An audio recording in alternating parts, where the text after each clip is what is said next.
Hello and welcome to Sansad TV. You're watching Viewpoint with me, RAUSAN PEREIRA.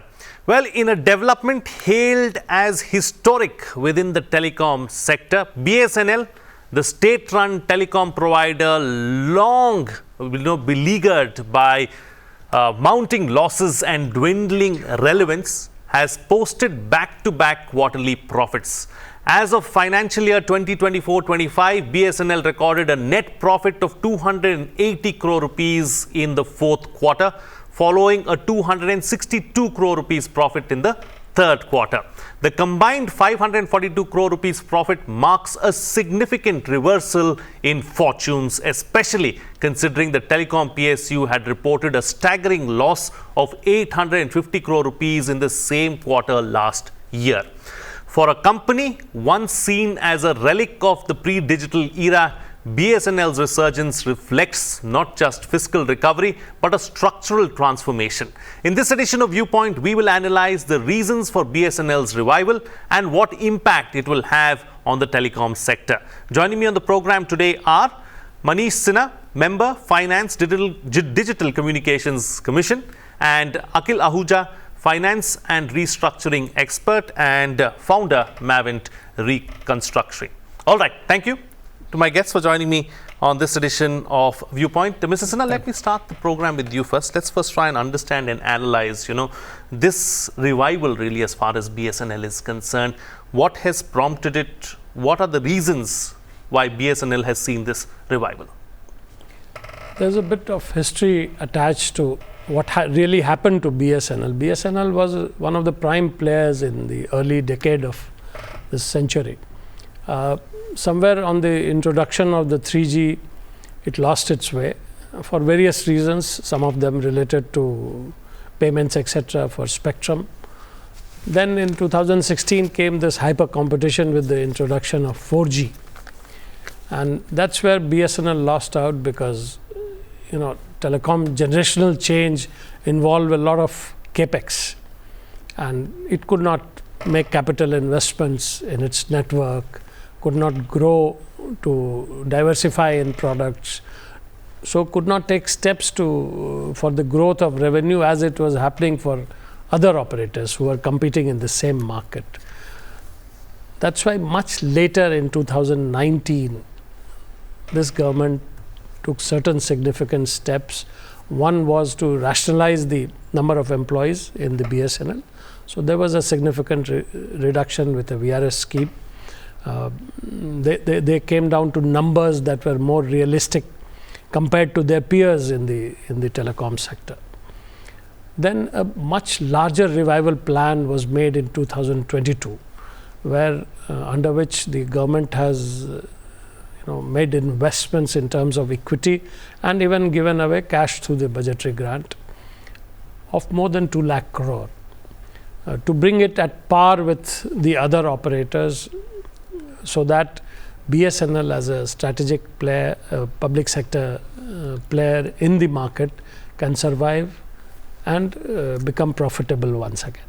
Absolutely. All right, let me bring in Akhil Ahuja now. He's founder of Mavent Restructuring. As far as restructuring BSNL is concerned, what kind of restructuring do you think that BSNL requires, has seen, and what more do we need to see in the days to come? So, if you see, in the last 4 to 5 years, a lot of capex is being made by the BSNL. And this is a highly capex industry which require an investment either at the tower level or the equipment level or the acquisition of spectrum also. Government has infused a lot of money. That is the one reason that the last 2 consecutive quarters has seen a positive earnings. As sir has rightly mentioned that there was some voluntary retirements for the employees also. And going forward, there are more such activities are required. First, definitely the cost realizations. The employee cost for the BSNL is around 40% of their revenue. And if you just compare it with their peers, this is hardly 5 to 10%. That is where one major focus needs to be there for the cost rationalization. Another thing, right now the BSNL has launched 4G spectrum. There are more than 1 lakh sites that has been deputed. They have a plan to launch 5G also. But the market is way ahead to the BSNL. The competitors, the other operators are working on the 6G technologies. Recently, there were licenses or the spectrum being issued for the satellite network also. And much more valued added services are given by the operators. So, for the BSNL, in terms of the structuring, more enhanced products needs to be launched. Yes, BSNL has a penetration into the rural area, which still have a very low tele density, which is around 60%. What does that mean? In the rural area, only the 6% out of the 10 are using the telecom services. Whereas on the India PAN level, it is more than 100%, 130% in the urban areas. That's what the BSNL needs to capitalize, considering their footprints already into the rural area. And in terms of the structuring, the BSNL has a very heavy balance sheets in terms of the real estate assets. I strongly believe that it's a high time for a demerge at least few of the critical component into a separate entities for a separate monitoring. It could be a tower business, tower maintenance, it could be network, or specifically the real estate monetization should be done in a separate entity. Okay, points very well taken. Let me take the points forward with Mrs. Sinha now. Diversification, enhanced services, and making full use of the rural connect that BSNL has. That is the best way forward, is what Akhil Ahuja is suggesting. And do you think that that is something that is sustainable? It can be done, it can be scaled up. So, this government plan I was talking about, a large part of it is capex, and it brings with it capex into indigenized 4G stack that is developed within India.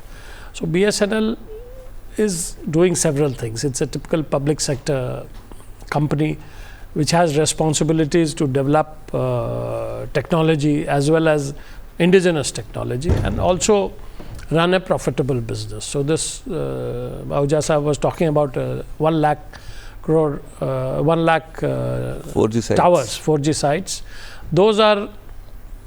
That is a very capex driven activity, and for that government has provided grants to BSNL to assist them into building this network. We have also given them almost all kinds of spectrum with equity, in exchange for equity. So it is, though it's creating a load on the balance sheet, but it doesn't create an immediate load on cash flows of BSNL. So that's the saving grace, unlike what happened in 2010 when they were made to pay for all the spectrum. Now it's coming as government equity. So they have the entire range of bands, starting from sub-gigahertz to mid bands and what is required for 4G, and they'll probably get a reservation even what is there for 5G. So this network that they are building, almost 85,000 of them are active towers now, and within maybe another 3-4 months we may have the entire network ready for launch of 4G at all the places all over the country. BSNL of course has this special presence in the rural and remote areas, but then one should also remember that they are not commercially viable. So that viability gap funding needs to keep, as a support, needs to keep coming. So the last revival plan is actually up to 26-27. It's a very happy situation that they've become EBITDA positive in 25-26. It's 24-25 itself. This entire year and the year next year, they have opportunities to take this forward. Specialized products are absolutely necessary for revenue growth. I mean, that's where what Ahuja Sahab was saying, that other operators have built in competition on those specialized products. So those areas need to be developed, but the first act is to get the 4G network ready and working with good quality of service. Absolutely. I think quality of service is going to be of utmost importance, because that's what the people are looking for at the end of the day. Akhil Ahuja, let me bring you to the picture once again. Just building on the points that Manish Sinha just made, about is this sustainable? how do we see BSNL scaling up? What more needs to be done? Do we need a little more impetus to be given to BSNL from the government? So, see, there are two perspectives to this. The first one, if you see whether this can be sustainable, the average revenue per user for the country as a whole is around 200 rupees. Whereas for BSNL is only a 90 to 100 rupees. The reason is simple. Yes, BSNL is at those places in the country where private operator doesn't reach. Either you into the hilly areas, in the border regions, in the tribal areas, you will get the connectivity for the BSNL.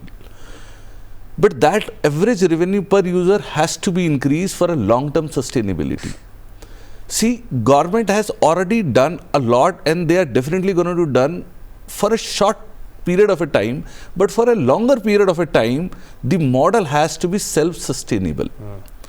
The reason being, see, from the market perspective, it's a very nearby duopoly market where there is a one Bharti Airtel, there is one Reliance Jio, and Vodafone and Idea. And Vodafone Idea has its own inherent limitation in terms of reaching out to the market.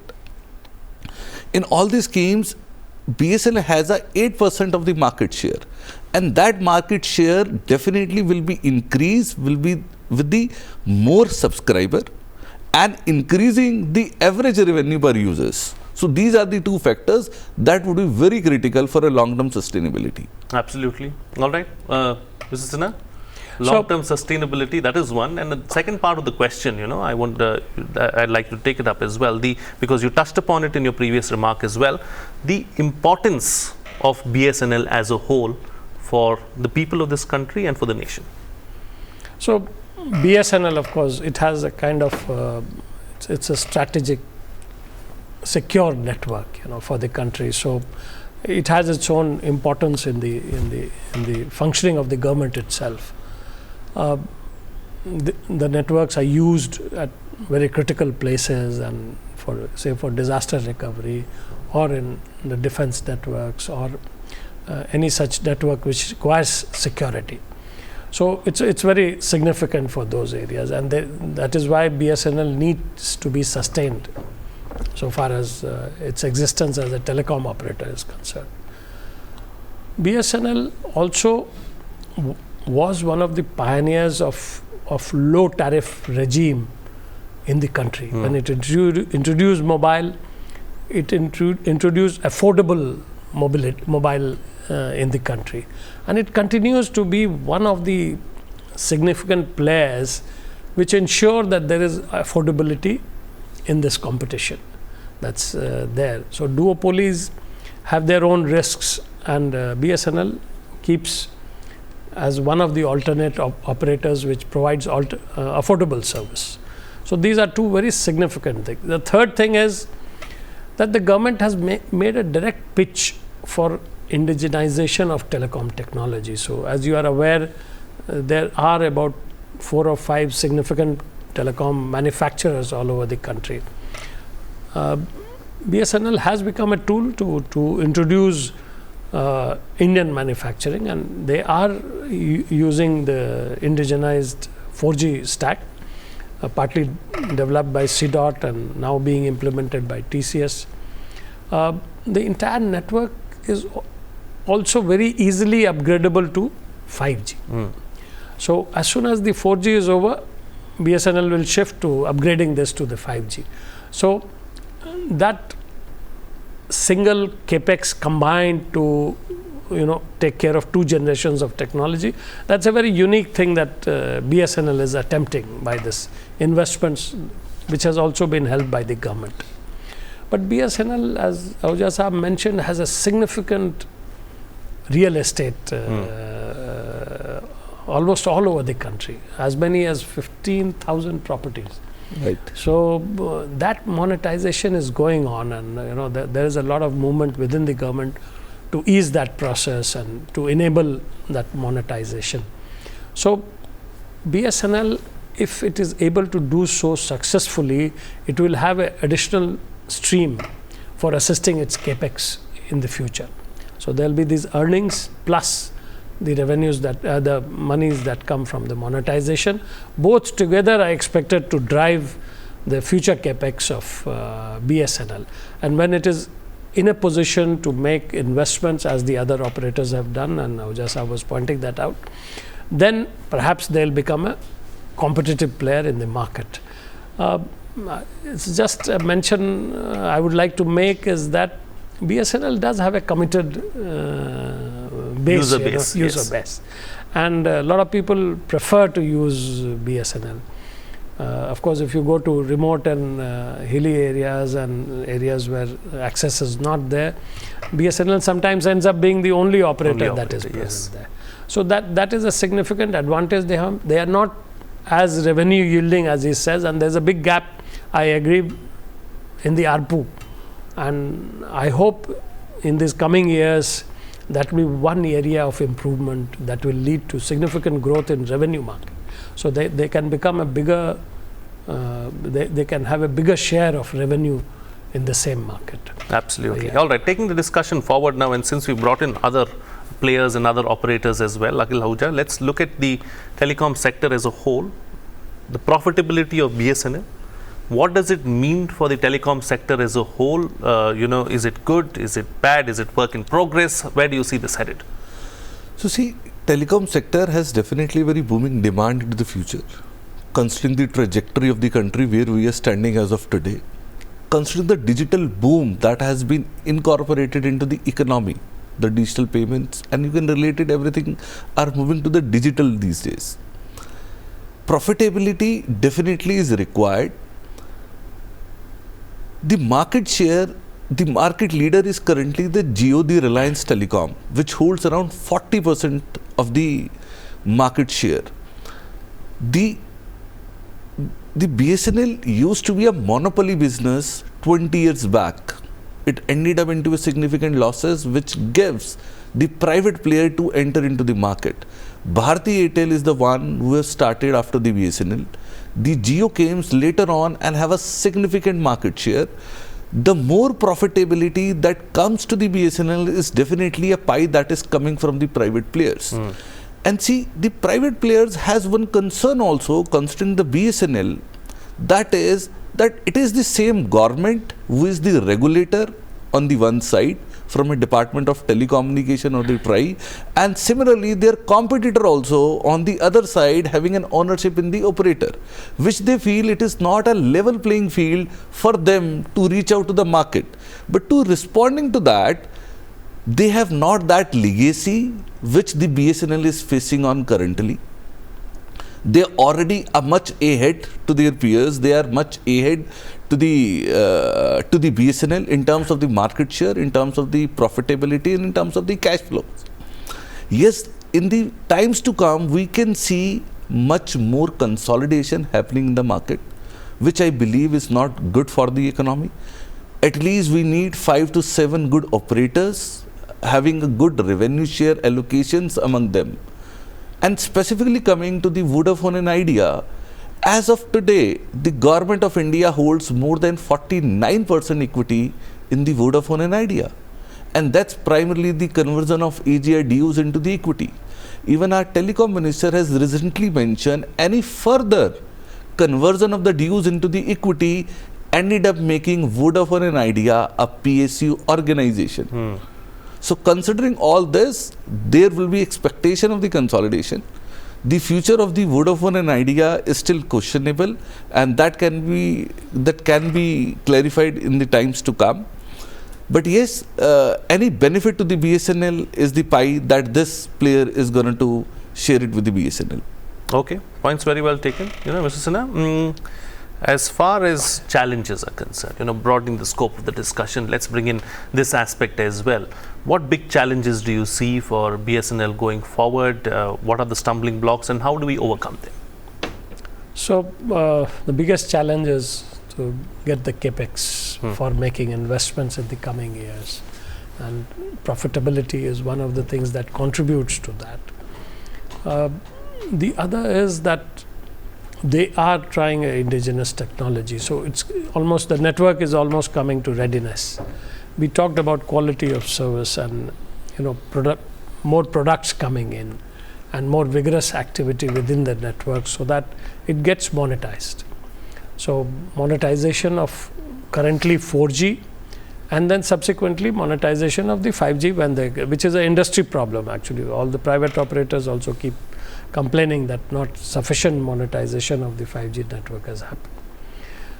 But these challenges, the plans are there to overcome these challenges. So there is the plan to get more products in, by way of enterprise business, by way of bringing cloud operations and edge-based technologies, which can lead to more vigorous uses of the network data, the way the data network is there.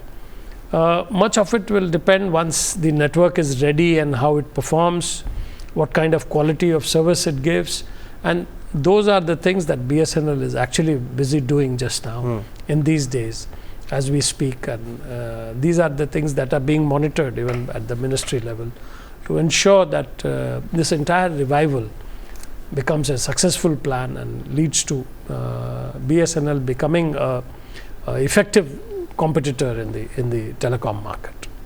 Okay. Akhil Ahuja, let me bring you to the picture once again. Let's look at this aspect of, what needs to be done really from a financial perspective in the immediate near future. A quick kind of a solution or anything that needs to be done immediately, and what needs to be the long-term plan. Right.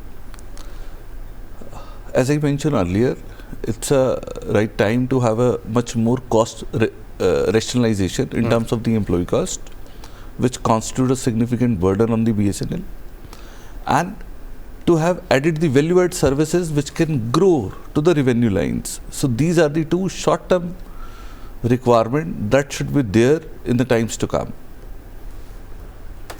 And in terms of long-term measures? And in terms of long-term measurement, as I mentioned earlier, there should be a leaner subsidiaries for the different activities, like the monetization of the real estate, or in terms of the separate company for the tower business. The private players are having a separate companies in tower business, not having within the main operator business. That would help the leaning the balance sheet of the BSNL and would end up showing a more profitability into the balance sheets. Absolutely. I think you hit the nail on the head as to what needs to be done in the short term and what needs to be in the long term. It's time to get closing comments now from both the panelists on where do we go from here, what's the best way forward, and what next, starting first with you, Mr. Sinha.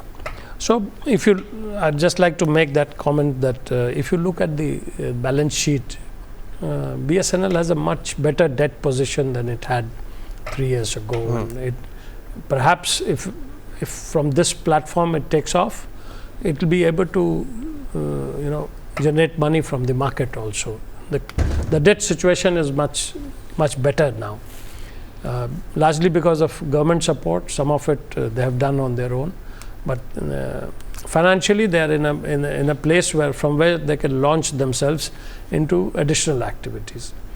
The other thing is that scaling up the network itself. So they are focusing on scaling up, and they were left behind. Now they want to, in this year or towards the mid of next year, become a 5G operator. That will give them parity with their peers in the market and establish a much more effective and better competition.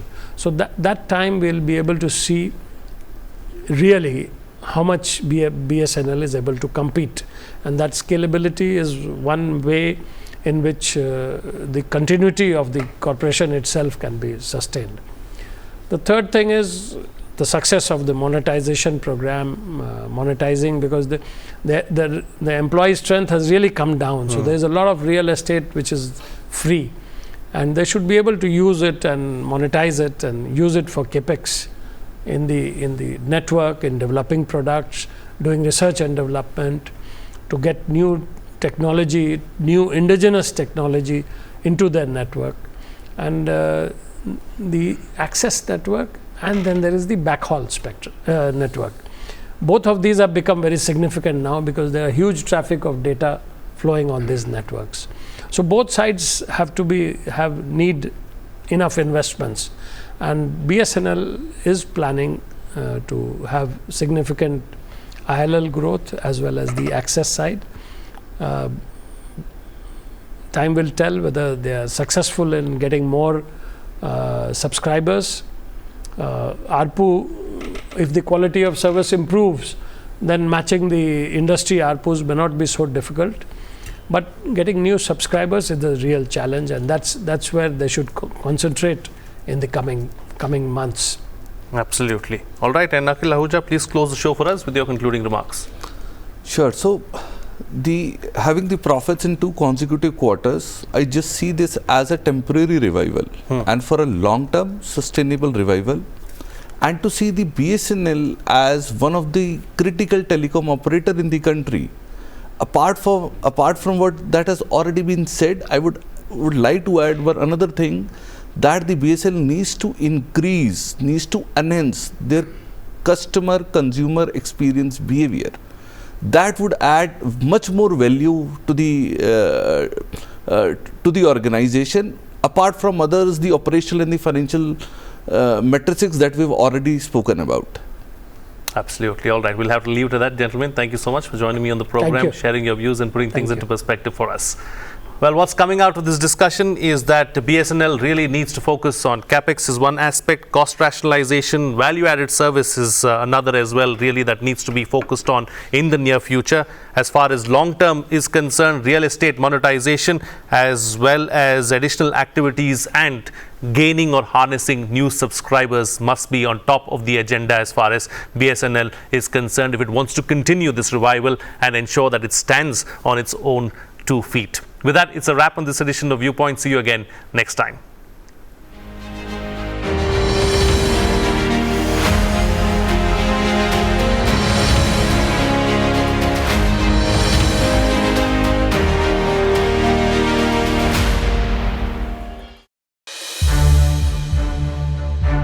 To watch more programs of Sansad TV, subscribe to our YouTube channel and don't forget to like and share them.